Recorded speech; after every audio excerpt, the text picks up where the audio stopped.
All right, thank you so much for having us. Welcome to the Embassy of Israel. Since the attacks on October 7th, we have seen a dramatic increase of anti-Semitism all over the world. How would you describe the situation here in Sweden for the Jewish population?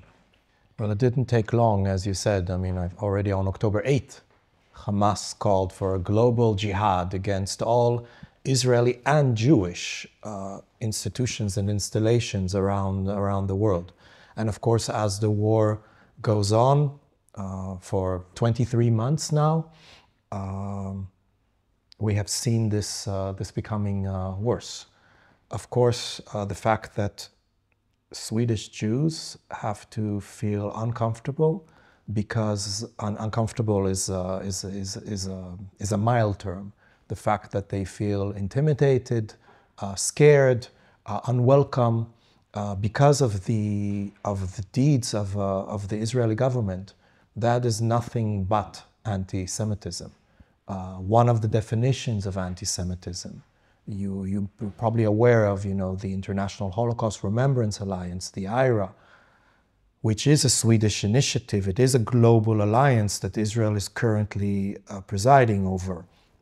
The IRA definition of anti-Semitism, which was accepted by Sweden in just before the Swedish presidency in 2021, the IRA definition of anti-Semitism includes such cases of, for example, collectively blaming Jews for what is done by the Israeli government, or demonizing Jews and comparing things that the IDF does or the Israeli government does, comparing them to the Nazis or to the Holocaust, or using double standards. And I think there's something that we will talk about when you judge Israel's activities in a war situation, and when you're using such double standards. So, to go back to your question, I know the Swedish government does a lot, takes it very seriously to protect the Swedish Jews here in this country. But it is a scary phenomena. It is something that I see increasing. You have anti-Semitism on the extreme right. Some people in this country are still celebrating the birthday of Adolf Hitler with hanging swastikas. You have anti-Semitism on the extreme left. If you look at the latest, the developments in Vänsterpartiet, but there are many more examples. And of course, everyone is blaming immigrants, that some of them come from countries that have anti-Semitism in their roots. So everybody's blaming everyone. I have a problem with people who are criticizing Israel a lot, and then at the same time saying, "Oh, but anti-Semitism is such a horrible thing, and what happened in the Holocaust, that is such a horrible thing."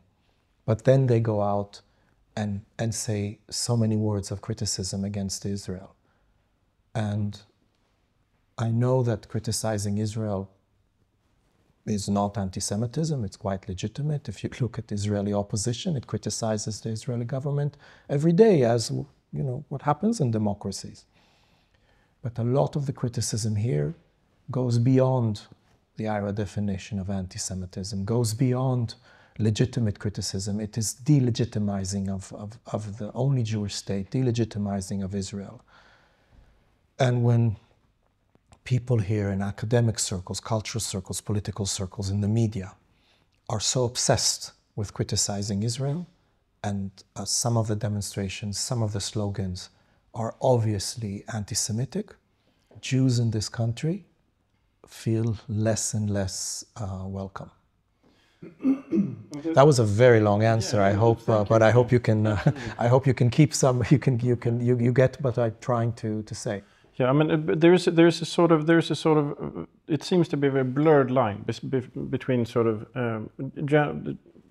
genuine concern about the humanitarian situation in Gaza on one hand, and on the other hand, as you're saying, a delegitimization of the state of Israel. There is a very common phrase, as you've seen.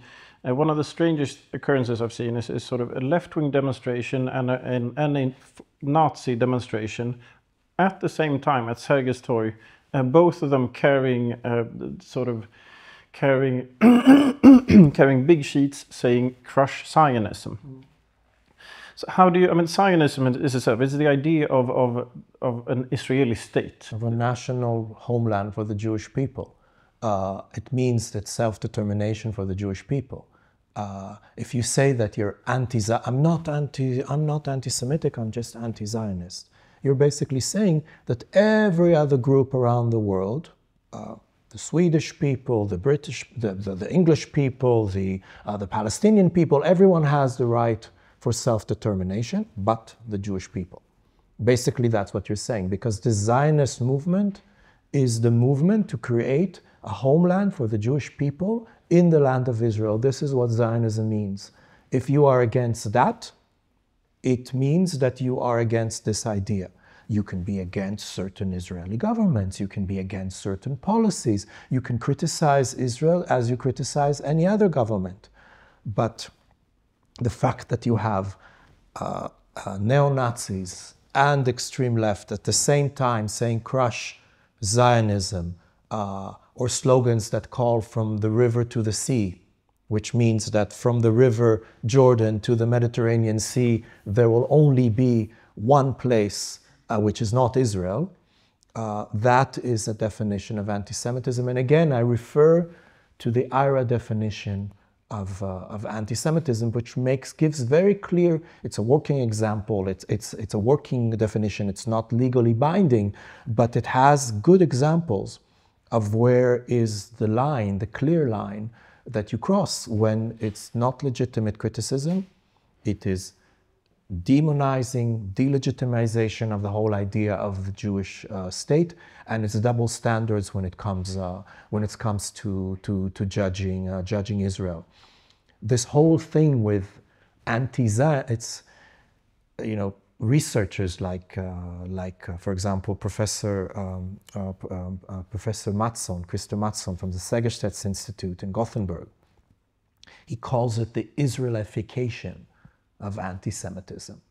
It means that it is, among these circles, it has become so legitimate to criticize Israel, and everything is focused on Israel as disguising. I mean, basically, this is the new form of anti-Semitism, which is disguised as a form of anti-Zionism. So that translates to a lot of threats towards the Jewish community. Right now we're at the embassy here in Stockholm. There has been hand grenades outside. There has been shootings. There has been in Sweden, many places in Sweden, there has been synagogues have been attacked. So how is it to sort of to be Jewish in Sweden today? I mean, we are in a diplomatic facility. Yes. Which is protected by the Swedish authorities under the Vienna Convention. And the authorities here take it extremely seriously, as you've seen when you entered and you saw all of the presence of Swedish police outside our building. So the embassy is protected and the diplomats are protected under the Vienna Convention, and we're, you know, it's tough. It's tough working in a place that was attacked. It's tough knowing that the people going in and out of here, which are Israeli and Swedish citizens, they are, you know, they're taking a risk by working here. That is tough. And there's, I mean, I appreciate all the efforts that are being made, but it's still, it's not a usual place to work at, and we feel a sense of mission and pride. I mean, we are here to hold the Israeli flag, and we're not going to let the terrorists win by taking down this flag. And I think this is the same goal for the Swedish government that protects us. When it comes to the Jewish communities, These are Swedish citizens.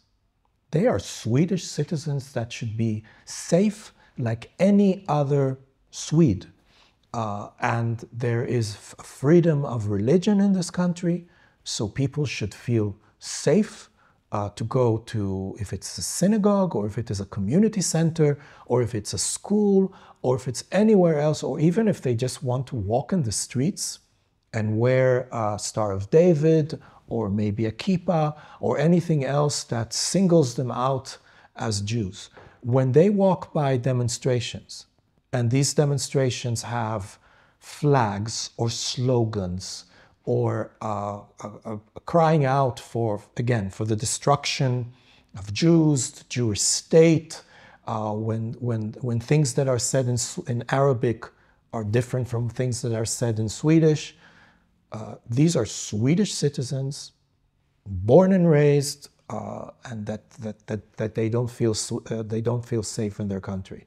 So it's a lot of challenges. So you talked about the shift in academia, how sort of Israel is discussing Israel is becoming problematic and anti-Semitic in its nature. How would you describe Swedish media in this context? What's your sort of take on the Swedish media landscape? Well, you know, I come from a democracy. I represent a democracy, and in a democracy, freedom of expression and free press and media is a core value. So, of course, I tend to be very cautious when it comes to criticizing the media. I think the media needs to do their job, and you know, I do my job, and that's where we meet.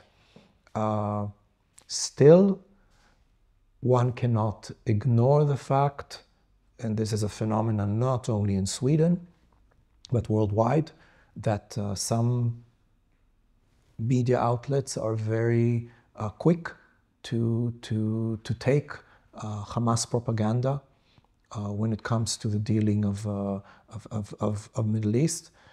Luckily, I mean, it's good that we have examples that the media actually corrects itself once in a while, you know. It's good that SVT and Aktuellt corrected itself when it had like headlines that an international organization of specialists on genocide, this is the IAGS, that they came to the conclusion that Israel is conducting but then when you checked it, you actually found out that it wasn't all of them. And it was there was a definition of who exactly can join them. There were a lot of things that were missing in the report, so it's good that they corrected it. It's good that the New York Times or the BBC, they correct the fact that they have used images of starving Palestinian children that were actually not starving. These photos were manipulated by children with very severe diseases. And these photos were manipulated. So it's good that the media corrects itself. I would say that it's part of an ongoing struggle where you have Hamas figures, for example, the numbers of people that supposedly died, they come from Hamas. They mix between the militants, the terrorists that we target, and the civilians that are caught up in this. It also goes to the images that Hamas releases, fabricated photos, data that is used by media sometimes without checking enough. So we had the terrorist threat on Sweden was quite severe a couple of years ago. We had the attacks in Brussels on two Swedish citizens. This is also related to an extent to the propaganda that is going on now, because the propaganda towards Sweden, because of the Quran burnings and sort of other psychological operations, where they came from Iran. Iran has a big part in these things. But what the Swedish security police says is that After October 7th, the shift from the sort of Iranian propaganda machine has turned completely towards the war with Hamas. So how does this? How do you navigate this kind of propaganda landscape in a proper way? So obviously, Iran is the head of the snake. It is behind several proxies of Iran are behind destabilizing the Middle East in various parts. If you look at Hezbollah, if you look at the Shia militia in Iraq, if you look at the Houthis, if you look at Hamas or Palestinian Islamic Jihad, so these are Palestinian terrorist organizations, Iran, and of course the Syria regime, the Assad regime that no one regrets that it's no longer in power. So obviously Iran is the head of the snake. As you have mentioned, this is a threat not only to the Middle East, because Iranian ideology and also Iranian terrorists and Iranian proxies are operating in Europe. So it has been made public that the attacks against our embassy were executed by gangs that were used, Swedish gangs that were used as proxy by Iran. So obviously that's a threat. So one needs to look at, the war between Israel and Hamas is at the center of attention of the media, of public opinion. But one has to remember that we are against, our war is against, it's against several fronts. I think in our 12-day operation against the Iranian nuclear program, against the Iranian ballistic missile capabilities that, by the way, can reach Europe. These are the same drones that are killing Ukrainian civilians used by Russia in the war in Ukraine. So obviously we're doing the world good by eliminating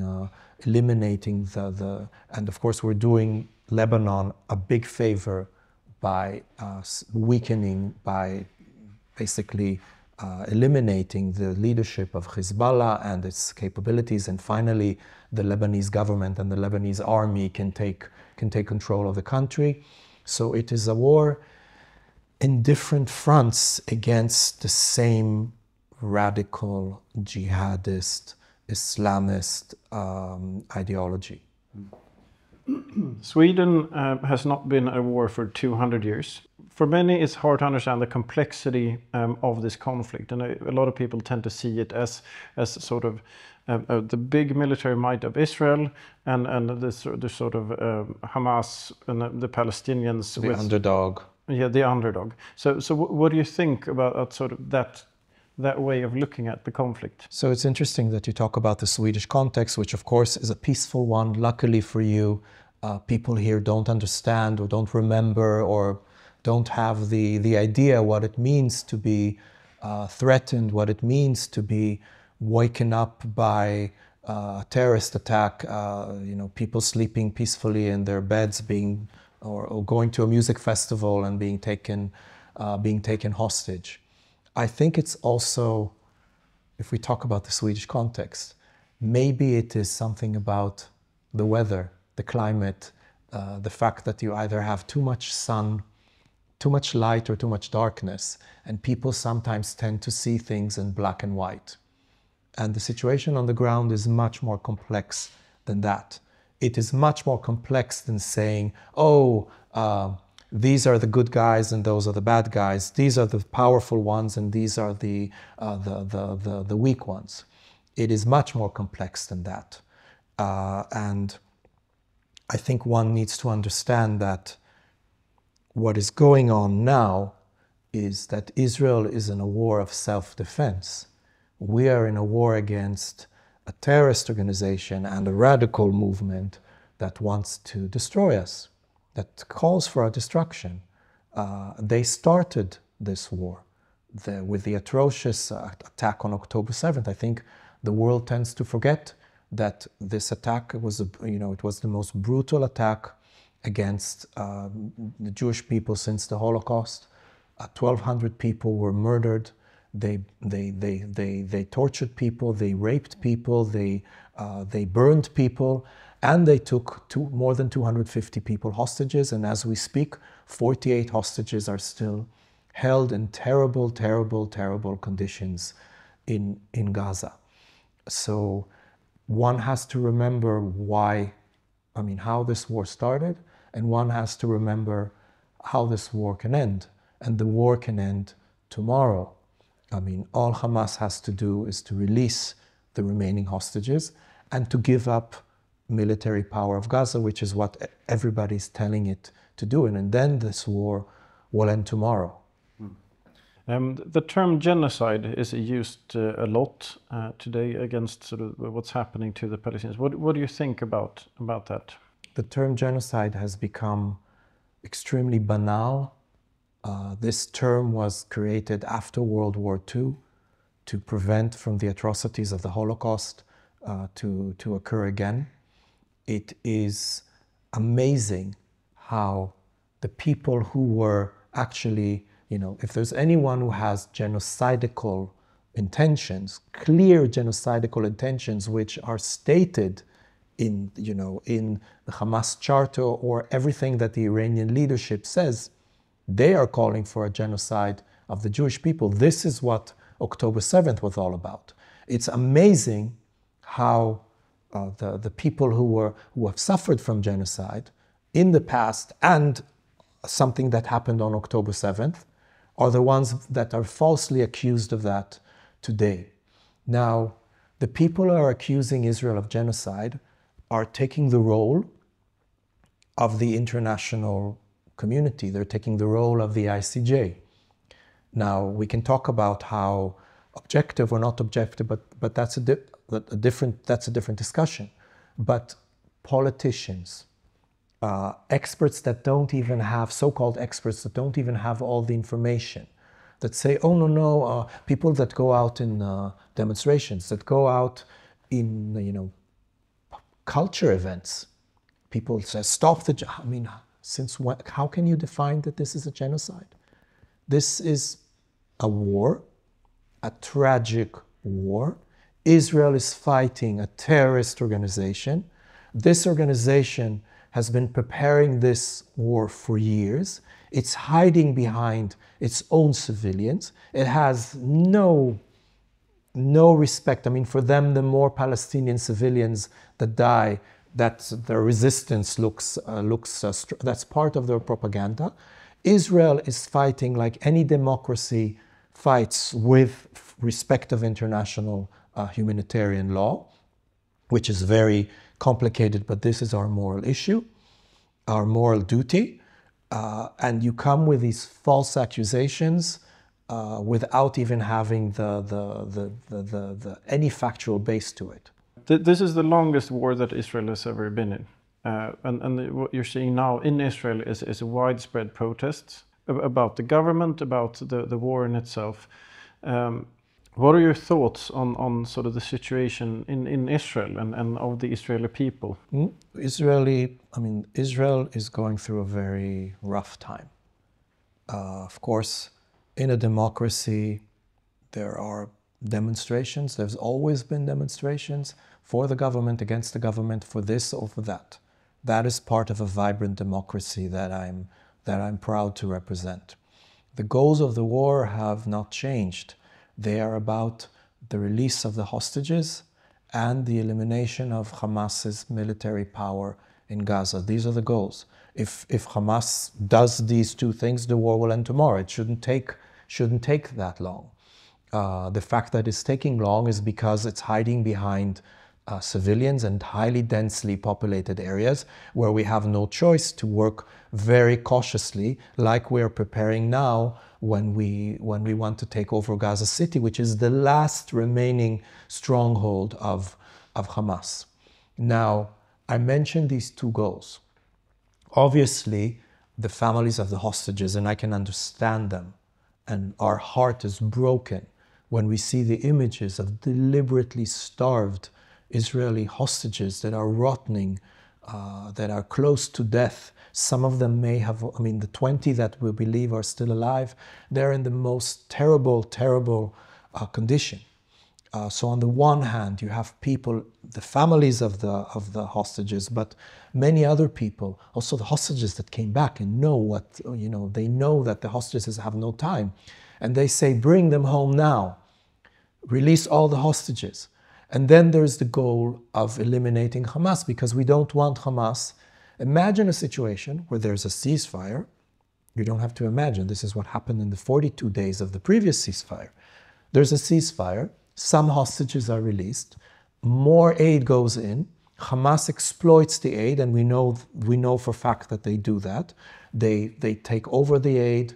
They sell the aid in the market. They feed their own terrorists. They hire more terrorists.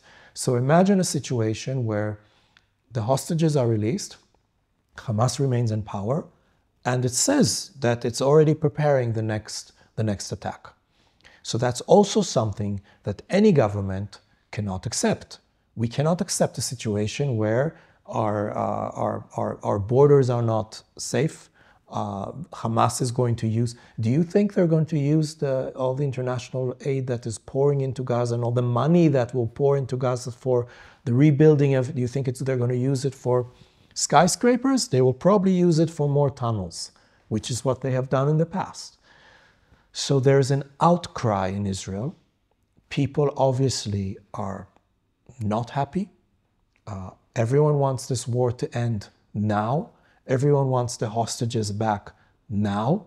It's just a question, how do you do it when you have an enemy that continues to call and act for your destruction? Historically, you've been at war with many of your neighbors. The state of Israel existed for 2 days before it was attacked by essentially all of its neighboring countries. You now have peace agreements with most of these countries. What does the Abraham Accords mean for the situation in the Middle East?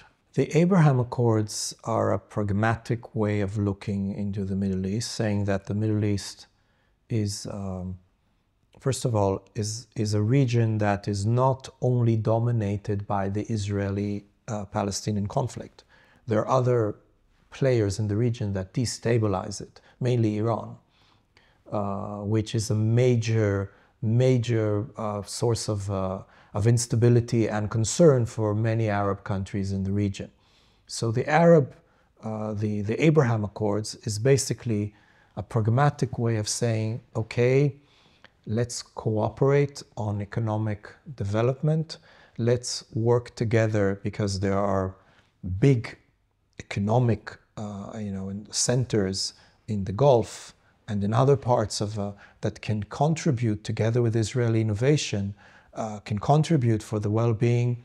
I mean, the projects that have been going on, for example, between Israel and the Emirates to develop Jordan for the benefit of better water supplies or green energy. I mean, there are lots of projects that are still going on. It is basically a concept that says it's difficult to come right now to an historic compromise with the Palestinian people. This should not hijack the entire situation in the Middle East. And let's think of ways that we can work together to make things slightly better for the entire region. And we have not lost hope on that initiative. And I think when President Trump says that more countries are going to join, he probably knows what he's saying. And if this is part of an agreement, or if this is part of the day after the war in Gaza, that there is a broader understanding between Israel and its neighbors, but also a broader understanding about the mutual threats, then that's good news. So I'm just going to ask one final question about the internal politics of Israel. So internationally, there's a sort of you look at Israel, and a lot of people see concern with as more nationalist part of Israel. And there's also been a large criticism of the settlements, and people argue that the Palestinians are sort of driven from their land. What is your take on that? Well, Israel is a democracy, as I've said, which has different political parties, and each party also has people who oppose that party. It's very important to mention about when we talk about the settlements. When you refer to the settlements, you are probably referring to Israelis, Jews living outside of the 67 border, areas that were conquered by Israel in the Six-Day War. These are lands under dispute. These are biblical. I mean, we're not settling on the moon. We're not settling in a faraway continent that we send ships to and we want to exploit. That's not the case. It is our biblical, this is our history. This is where the Bible took place. So obviously, and we have shown that in every peace agreement that we made with Egypt, with Jordan, also the idea behind the disengagement plan when we left the Gaza Strip, we have shown in the past that in a peace agreement we're willing to make very painful compromises. Now, what happened since October 7th, which is very painful? People who live in settlements, they're saying, but look, if we had stayed in Gaza, none of this would have happened. We would have protected the outer area. We would have protected this from happening. Look what happens when we give land and the terrorists go in. That is one thing.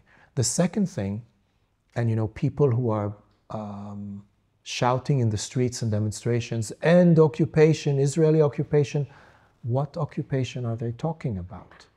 Are you talking about the 67 border? Are you talking about the creation of the State of Israel in 1948? What Hamas proved, and unfortunately, many of the people who are shouting in the streets and demonstrations when they talk about from the river to the sea, they're talking about the entire Israeli existence as being occupation.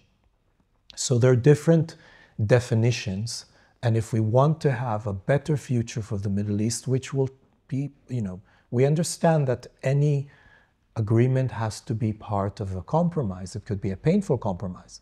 But in order for a painful compromise to ever happen again, because we already made a lot of painful compromises, for the compromise to make peace with Egypt was giving, withdrawing from Sinai, which was 3 times the size of the state of Israel.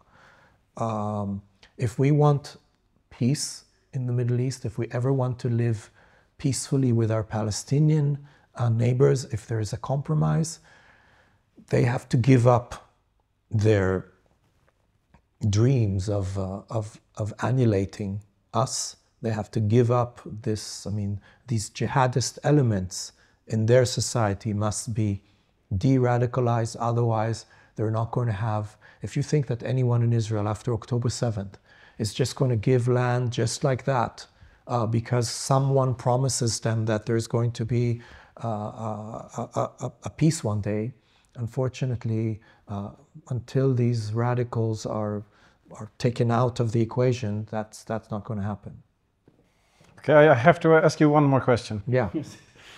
So is there any hope for a two-state solution? The two-state solution, if you go back to the partition plan in 1947, Israel accepted it. The Arab countries are the ones, the Arab states are the ones that started the war. If you look at the Oslo agreements in the 1990s, that was also about the creation of a Palestinian state, of a two-state solution. We were for it, and Hamas went out and blew buses. People forget that it was Hamas who was blowing up buses in every major city in Israel because they are against the two-state solution. So I say right now, we have to be realistic. We have to see what's going on the ground. Right now, there is no partner. There is no partner for a two-state solution. Hamas doesn't believe in the two-state solution. The Palestinian Authority is so weak and corrupt, the minute they have elections or military coup or something, they will disappear. And right now we need to focus on ending this war, getting the hostages back, and making sure that Gaza is not ruled by Hamas or other radicals. Du vet väl också att Epoch Times finns som papperstidning med 136 tunga sidor varje helg, fullmatad med nyheter, reportage och analyser direkt i din brevlåda.